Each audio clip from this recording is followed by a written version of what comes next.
Tenemos el honor y el gusto de contar con nosotros a Nicolás Márquez, escritor, ensayista, analista político argentino y autor de un libro famoso que no puede faltar en ninguna biblioteca. Se llama La máquina de matar, que es una biografía del Che Guevara, para nuestro gusto, insuperable. Nicolás Márquez, muy buenos días. ¿Qué tal, doctor? Qué gusto hablar con usted después de prolongado paréntesis, así que le mando un abrazo.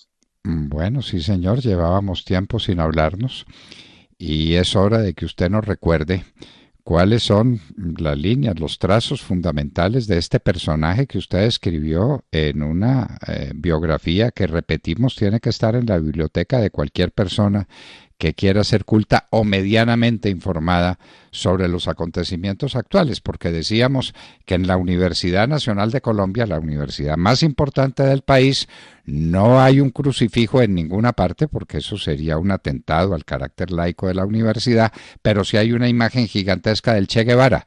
¿Quién era ese personaje, Nicolás? Le aclaro que en Colombia fue dictado y está en un montón de librerías. Si usted después me permite, yo las puedo anunciar.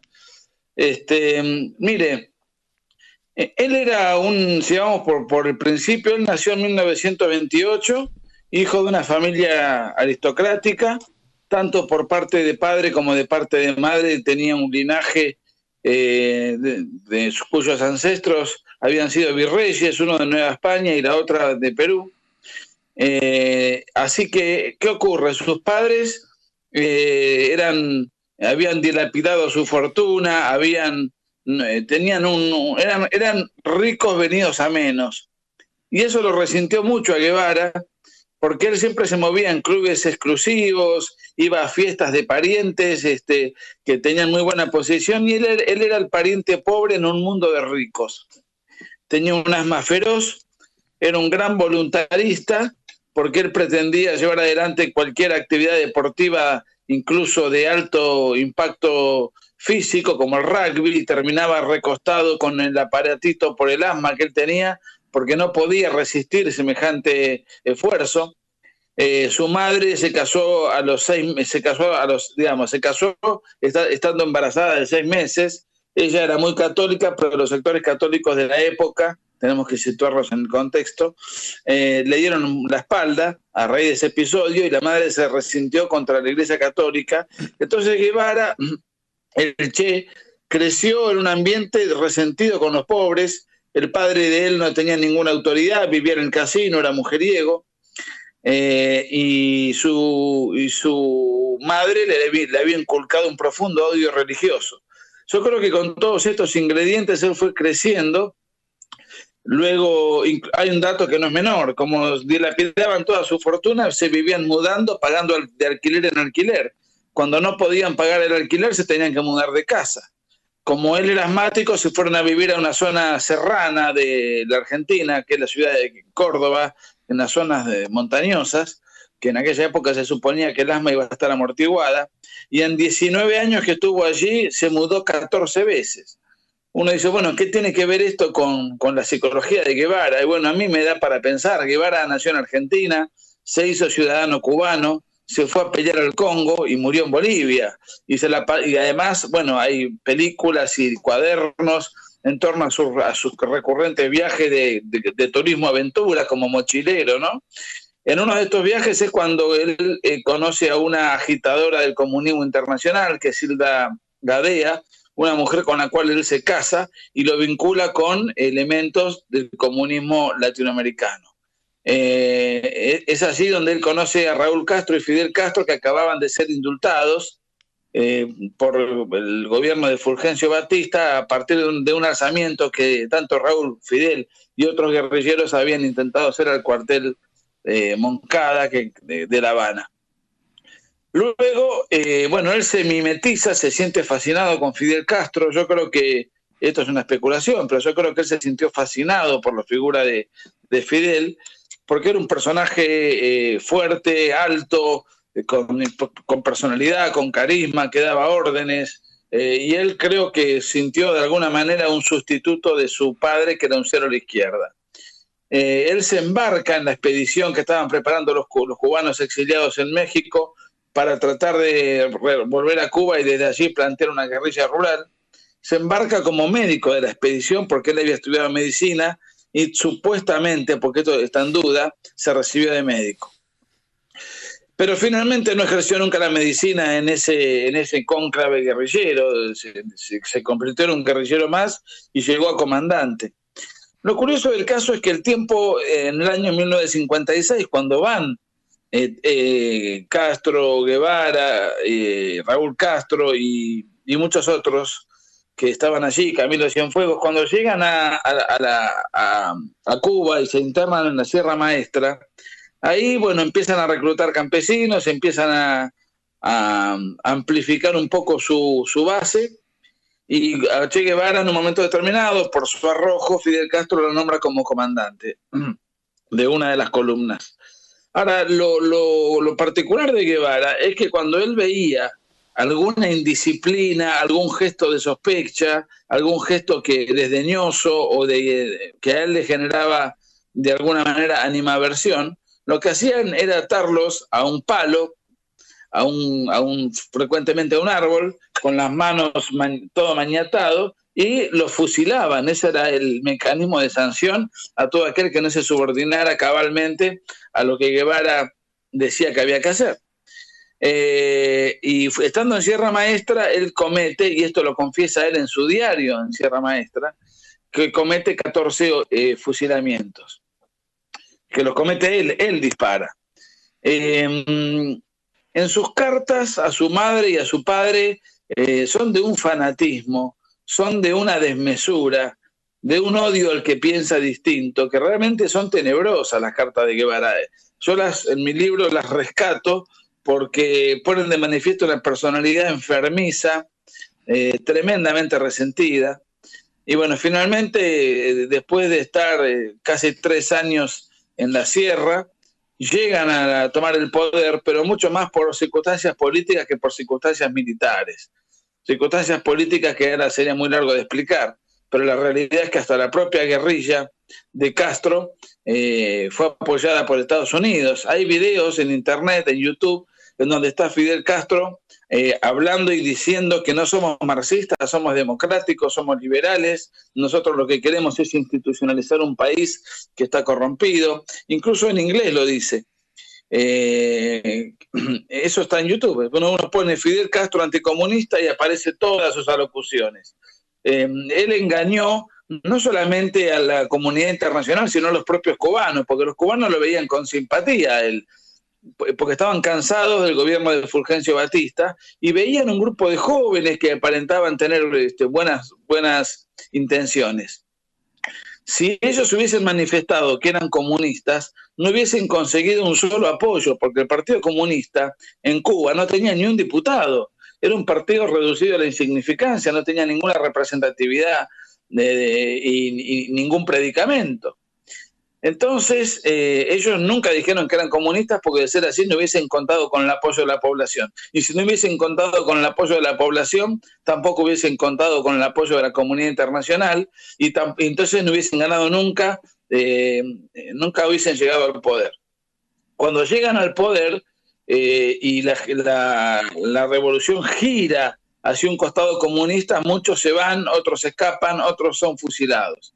Y en este último punto me quiero detener porque como Fidel Castro vio la predisposición y la vocación de Guevara de matar gente sin piedad, sin que se le mueva un músculo de la cara, sin tener el más mínimo remordimiento, bueno, Fidel Castro lo nombra al Che como comandante de un campo de concentración que era una antigua cárcel en donde así guardaban a los reos, los sometían a juicios sumarísimos que duraban 5 o 10 minutos y eran verdaderas caricaturas esos juicios. Y entre febrero del 59 y diciembre del 59, que fue el lapso en el cual Guevara estuvo a cargo de ese campo de exterminio, aproximadamente fueron 1000 los que murieron, de los cuales 195 disparó el Che.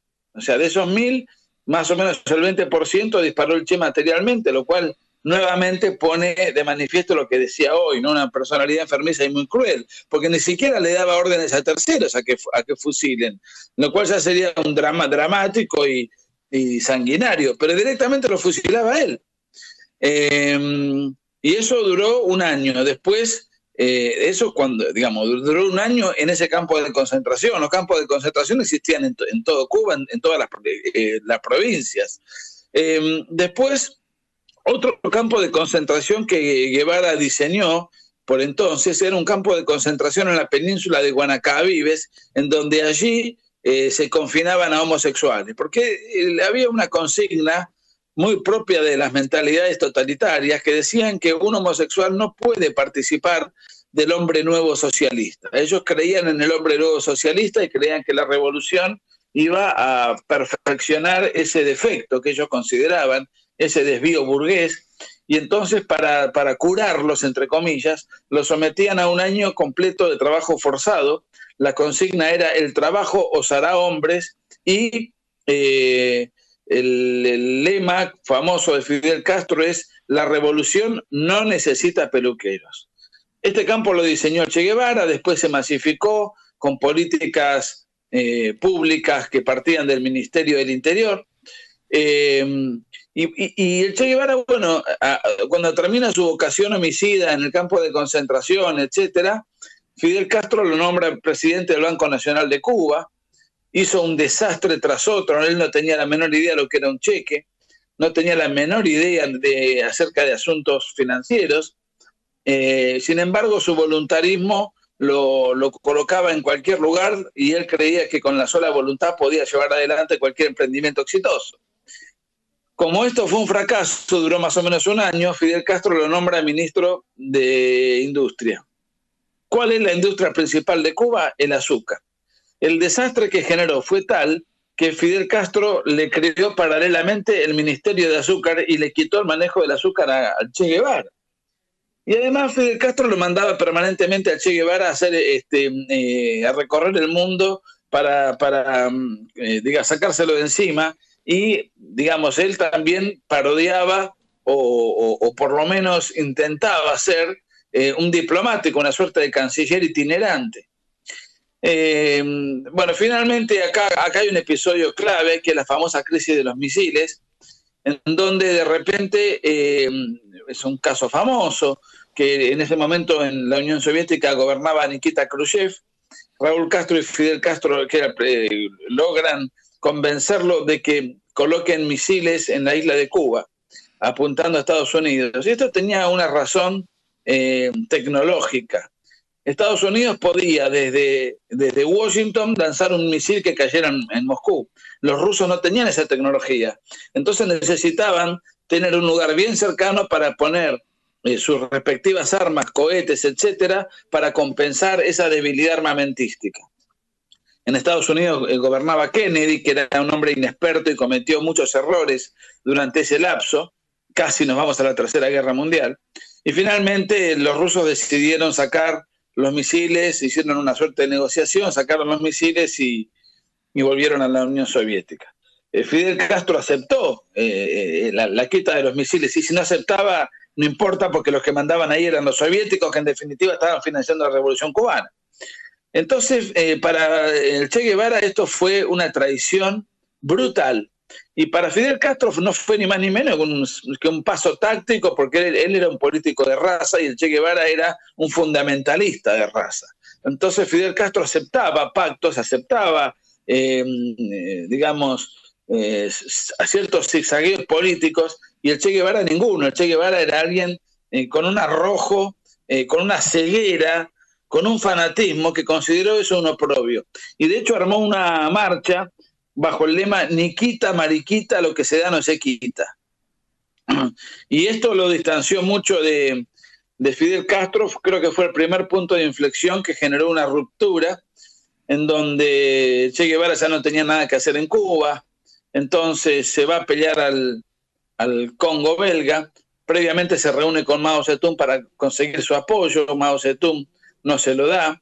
Se reúne con Nasser, el mítico mandatario egipcio de la época. Nasser le dice: pero mire, lo suyo es desopilante, porque usted, que es blanco, no puede ir a mandar a los negros. Si hay alguien de quien los negros desconfían, es de los blancos. Bueno, él con su voluntarismo va igual y pero no combate, porque los negros no lo dejaban combatir. Y porque no confiaban en él, porque no creían en él, y además tenían determinados rituales exóticos, que el Che Guevara se enteró de esos rituales allí en África. Él no estudió los usos y costumbres del lugar en donde él iba a hacer la guerrilla. Y esto vuelvo a lo que dije hoy, que para hacer una guerrilla exitosa, cuando se tiene que pelear contra un ejército profesional, esta guerrilla solamente puede funcionar si tiene consenso social, si tiene consenso y arraigo en las masas. Y bueno, Che Guevara cuando llega lo primero que ve es que el enemigo iba a atacar con aviones y que su contingente no tenía ni siquiera artillería antiaérea. Entonces se reúne con el capataz, digamos, de los guerrilleros congolenses, como le quieran llamar, y le dice, bueno, pero no tenemos artillería antiaérea. Eso está en el diario del Che, en el Congo. ¿Hola? Sí, señor, estamos pendientes, Nicolás, pendientes, entusiasmados con lo que nos está contando. Entonces le dice, bueno, pero no importa, le dice el cacique congoleño. Le dice, nosotros tenemos el Dawa. Bueno, ¿qué es el Dawa? Bueno, es una poción mágica que hace el brujo, una especie de bronceador, digamos, pues se la untaban en la piel y con eso se suponía que eran inmunes a las balas y a las balas de cualquier tipo y a la pólvora y a cualquier ataque, incluso de los aviones. Van a hacer el primer enfrentamiento y mueren 170 guerrilleros. Y el Che Guevara dice, ¿y ahora qué me dicen del Dawa? No, lo que pasa es que el brujo falló con los pases mágicos, entonces lo que hicieron fue cambiar al brujo. El Che Guevara pensaba que lo estaban cargando, ¿no? Y así era. Las supersticiones de la zona donde él estaba, él no las había estudiado, no las conocía. Entonces, ¿cómo va a ganar simpatía de las masas, en este caso del Congo, si él no tenía la más pálida idea cuáles eran las inquietudes, los gustos, los usos y costumbres de los que viven en el lugar donde él decidía hacer una revolución? Bueno, la cuestión es que fracasa rotundamente. De hecho, en el diario del Che en el Congo, él pone, esta es la historia de un fracaso, relatando toda su vivencia y peripecia en el Congo. Yo diría que la historia del Che Guevara es la historia de un fracaso. Quiero aclarar un episodio que me olvidé de mencionar. Él con Hilda Gadea, la muchacha que yo comenté, que era una agitadora comunista, que a él que le presenta a Raúl y a Fidel Castro, él cuando se va a la Sierra Maestra la deja y se pone de novio con una maestra, Aleida March, y con ella tiene 4 hijos. Lo que quiero decir es que él vivía viajando, ya que como padre era un padre inexistente, como marido era un marido inexistente, como guerrillero era malo, como médico nunca ejerció. Entonces fíjense, como ministro fue un desastre, como presidente del Banco Nacional de Cuba otro desastre. Fíjense cómo Guevara no va triunfando en nada de lo que él se propone. Y yo en el libro La máquina de matar recogí una anécdota muy interesante, que él ahí está, cuando termina su expedición infértil en el Congo, se va a Checoslovaquia y se queda 6 meses haciendo catarsis y reflexión en la embajada cubana en Praga. Ahí conoce a los Beatles y la canción favorita de él era Hombre de Ningún Lugar, que es una canción muy linda y que si uno estudia la letra de esa canción, lo reflejaba y lo representaba plenamente a Guevara. Él no tenía destino en el mundo, hombre de ningún lugar. Y finalmente, bueno, él quería hacer una expedición a Bolivia, evidentemente no se fatigaba con todas las peripecias que hacía y en las que fracasaba, quería siempre redoblar la apuesta.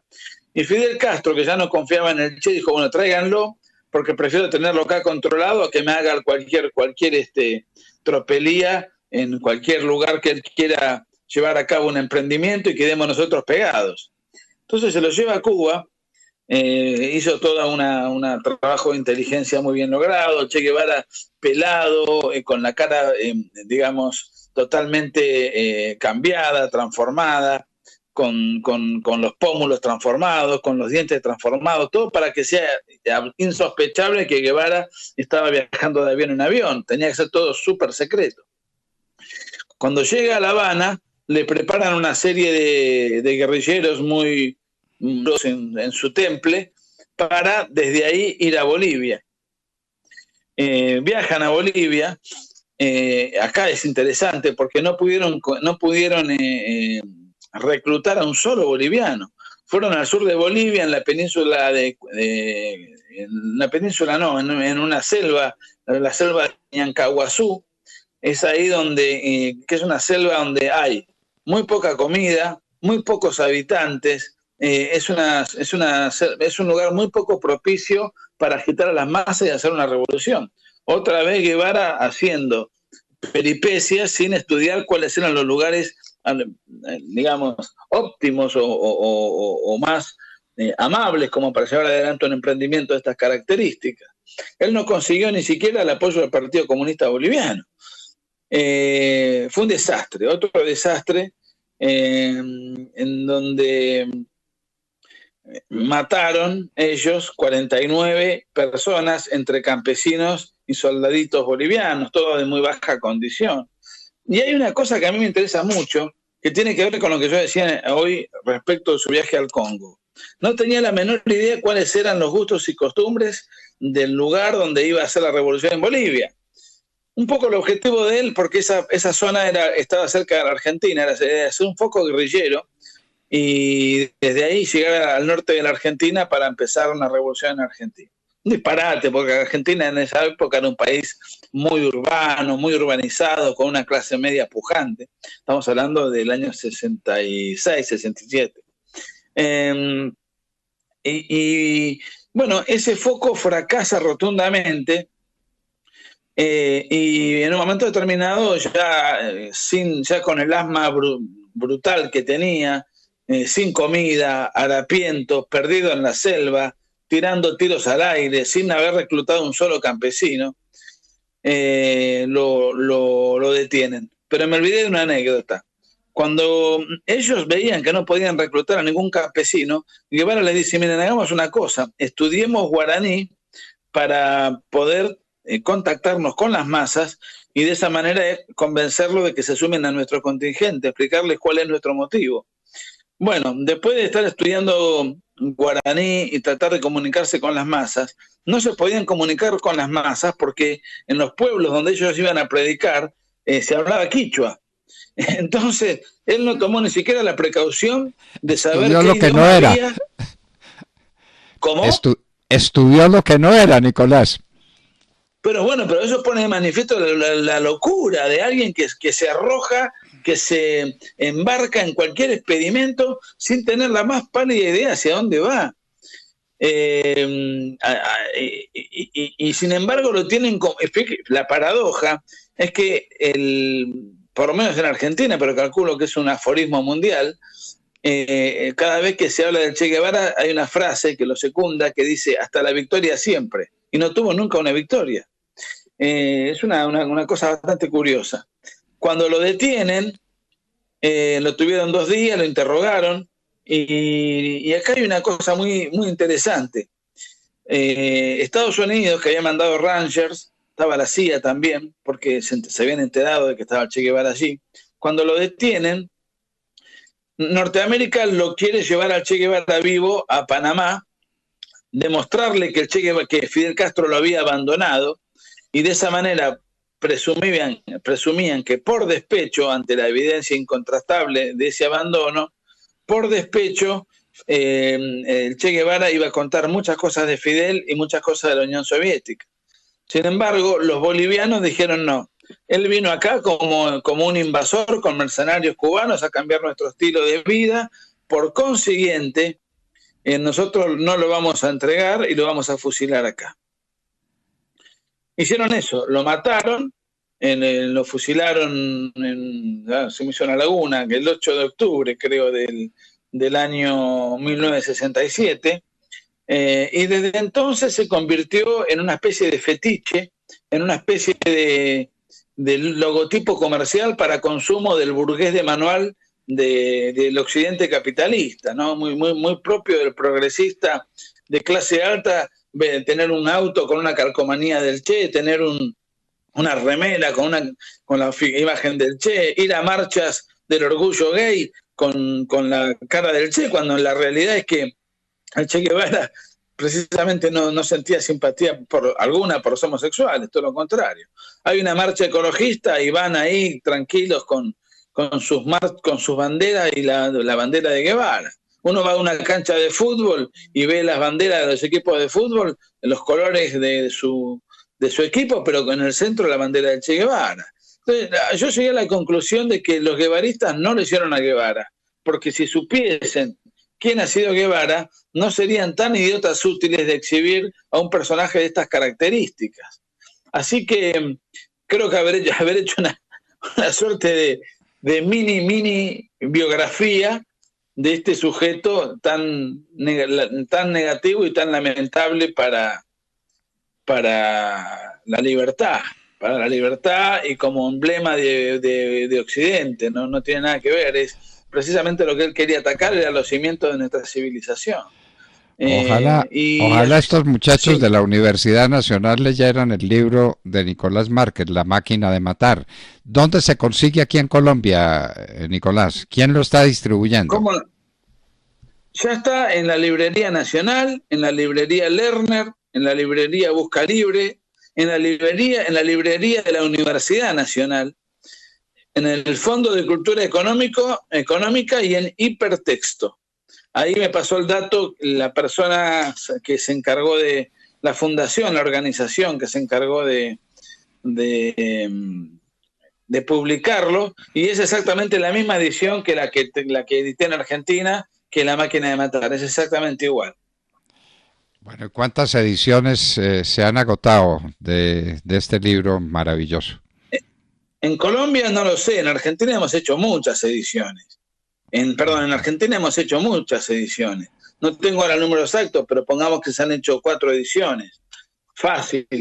Y se sigue pidiendo, porque Che Guevara siempre no se termina de morir nunca, siempre está vigente y siempre es protagonista. Bueno. Y yo creo que es protagonista porque en Occidente del siglo XX, que los personajes transgresores y bellos, porque él tenía una fisonomía atractiva, transgresores y bellos, y que mueren jóvenes en el medio de la fama, luego son canonizados por la historia. Esto le pasó a Eva Perón, le pasó a Marilyn Monroe, le pasó a James Dean, le pasó, a Janis Joplin. Más allá de la característica de la profesión, llamémosle, el Che Guevara también entra en ese, era buen mozo, murió en el fragor de la lucha, sus feligreses lo veneran porque dicen murió por los ideales en los cuales creía, y además era de izquierda, y ser de izquierda es muy interesante porque a los izquierdistas no se los juzga por las muertes y por las masacres y por la miseria que dejaron a la humanidad, sino que se los juzga por sus objetivos, que son supuestamente nobles. Es una sociedad donde todos tengan acceso a la educación, a la comida, a la vivienda digna. O sea, supuestamente esos son los objetivos de la izquierda. Jamás desde el poder lo han logrado, pero no importa, el objetivo era noble. El hecho fáctico concreto fue una tragedia, pero no se lo juzga por la tragedia, sino por los objetivos aparentemente nobles que ellos perseguían. Bueno, Nicolás, estamos seguros de que este próximo paréntesis va a ser muy breve y que sigamos contando con este grande ensayista, grande analista, grande escritor, autor de un libro que le recomendamos vivamente. Es una maravilla, desde la primera hasta la última página. La máquina de matar, biografía del Che Guevara. Nicolás Márquez, un abrazo muy estrecho y hasta muy pronto. Gracias por la comunicación y cariños para todos. Nicolás Márquez, ¿cómo les pareció esa mini biografía del Che Guevara? Tremenda. Tremendo. Ese es el personaje que se ponen en las camisetas, ese es el personaje que está en la Universidad Nacional. Un asesino que fue de fracaso en fracaso. No tuvo éxito en nada de lo que hizo. Y terminó muerto en Bolivia por el ejército boliviano, muy a pesar de los servicios secretos de los Estados Unidos que lo querían llevar a Panamá para que contara la historia real de Fidel Castro, quien abandonó al Che Guevara. Allá lo dejó solo, abandonado, no lo socorrió y después lo convirtió en un mito. Nicolás Márquez estaba con nosotros en La Hora de la Verdad. Si te gustan mis videos, si te gustan mis libros, si te gustan mis conferencias, yo ahora voy a estar abocado en este canal de YouTube a dar una serie de videos todas las semanas durante todo el tiempo. Ello requiere de tiempo, de preparación, además de todas las actividades intelectuales que uno lleva adelante. Si estás de acuerdo con lo que hago, si te sentís identificado y representado, ten en cuenta que estamos dando una batalla cultural contra toda la progresía, contra la agenda globalista. Y muy desigual. Nosotros no disponemos de fondos y ellos disponen de fondos ilimitados. Entonces te invito a que si estás de acuerdo y podés, dame una mano. Tenés Patreon para colaborar con lo que puedas y de esta manera poder facilitar que todo este trabajo y todo este esfuerzo siga siendo posible. ¿Dónde está? ¿Cómo haces para poder colaborar? Bueno, en la descripción del video ahí está el link de Patreon. Con lo que puedas. Todo suma y todo sirve para que este trabajo que vengo realizando dé sus frutos. Un abrazo.